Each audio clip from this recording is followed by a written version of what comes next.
Habim TV, mencerdaskan umat. Bismillahirrahmanirrahim. Assalamualaikum warahmatullahi wabarakatuh. Alhamdulillahirrabbilalamin. Alhamdulillahilladzi anzala sakinata fi qulubil mu'minin liyazdadu imana ma'a imanihim. Asyhadu an la ilaha illallah wa asyhadu anna Muhammadar Rasulullah. Sahabat Habim TV rahimakumullah. Dalam kesempatan yang berbahagia ini, mari kita bersama-sama mengkaji satu kajian yang sangat mendasar dalam kehidupan umat manusia, yakni mengkaji akan satu konsep hidayah yang ada dalam Islam. Tentu sama kita pahami bersama bahwa hidayah ini adalah satu nikmat yang lebih tinggi daripada nikmat-nikmat yang lain. Bahkan hidayah ini menjadi syarat akan terwujudnya nikmat-nikmat yang telah Allah berikan kepada kita. Nikmat kehidupan, nikmat umur, ini akan percuma kalau seandainya tidak memiliki nikmat hidayah, tidak menerima nikmat hidayah dari Allah Subhanahu wa Ta'ala. Maka jelas sangat penting dan besarnya nikmat hidayah bagi umat manusia itu sendiri, sehingga tanpa hidayah seluruh nikmat kehidupan ini akan percuma dan sia-sia belaka. Maka di sini tentunya kita harus memahami makna hidayah yang benar menurut Al-Quran dan hadis.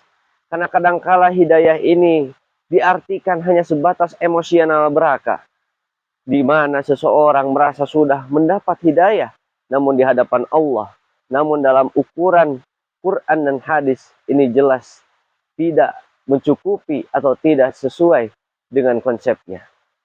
Kadangkala hidayah itu diartikan ketika seseorang sudah mengalami pengalaman atau kondisi yang sifat emosional, di mana seseorang setelah mengalami sakit yang parah, hampir meninggal, namun kemudian ia bangun disehatkan oleh Allah, terus ia berangkat ke masjid, melakukan berbagai ritual ibadah, merasa cukup dan merasa sudah mendapatkan hidayah. Ketika seseorang mengalami dan melihat fenomena kematian, khususnya orang yang dicintai, dan kemudian ia bertobat, ia berangkat melakukan berbagai ibadah, maka merasa bahwa itu sudah mendapatkan hidayah. Jadi hidayah hanya sebatas emosional belaka, karena mengalami sesuatu yang sedih atau mengalami sesuatu yang menyenangkan sekalipun, terus ia berubah melakukan ibadah, dianggap mendapatkan hidayah. Tentu ini belum cukup. Meskipun dalam hal ini bukan ingin menyalahkan kondisi seperti itu, tapi kalau seandainya hal itu dianggap cukup mendapat hidayah, maka tentunya itu adalah sebuah kekeliruan. Karena hidayah ini pada akhirnya harus melahirkan burhan.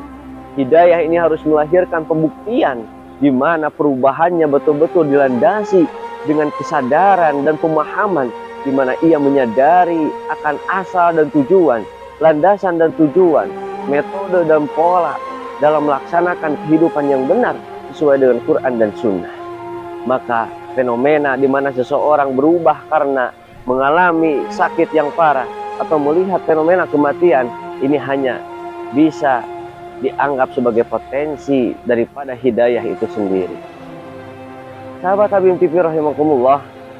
Terus yang kedua, kadangkala hidayah ini diartikan oleh seseorang yang hanya cukup melaksanakan rutinitas atau ritual belaka ibadah saja. Padahal yang disebut dengan hidayah ini adalah sebuah cahaya yang berpadu antara fitrah dengan Al-Quran, berpadu antara jiwa yang suci dengan risalah Islam itu sendiri.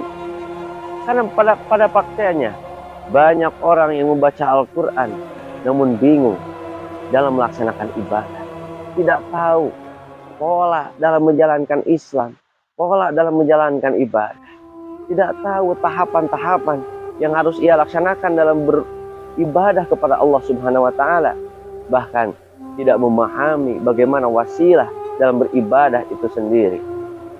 Begitu banyak orang yang melakukan sholat dan saum, tapi ia tidak tahu targetnya, ia tidak tahu fungsi daripada sholat dan saum itu sendiri. Maka jelas di sini kondisi seperti itu masih belum dikatakan mendapatkan hidayah itu sendiri. Karena faktanya ia masih bingung dalam melaksanakan ibadah.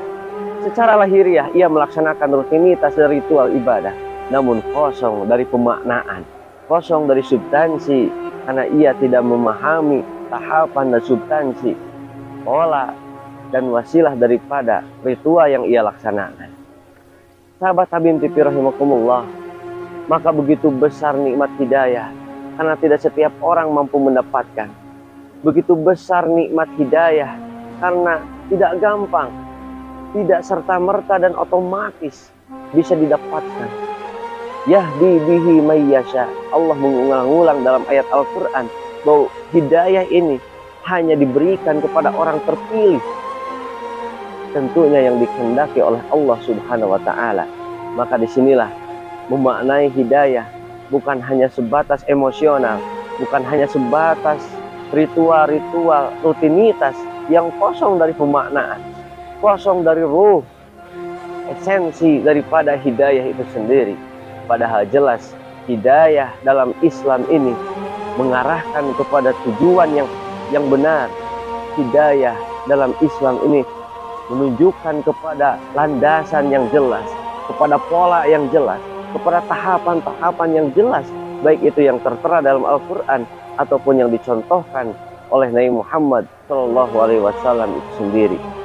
Maka mudah-mudahan dari video singkat ini, sebagai bagian pertama dari video membahas tentang konsep hidayah, bisa kita pahami bersama, sehingga untuk solusi mudah-mudahan akan dilanjutkan dalam video berikutnya. Demikian yang bisa disampaikan. Astagfirullahi walakum. Assalamualaikum warahmatullahi wabarakatuh.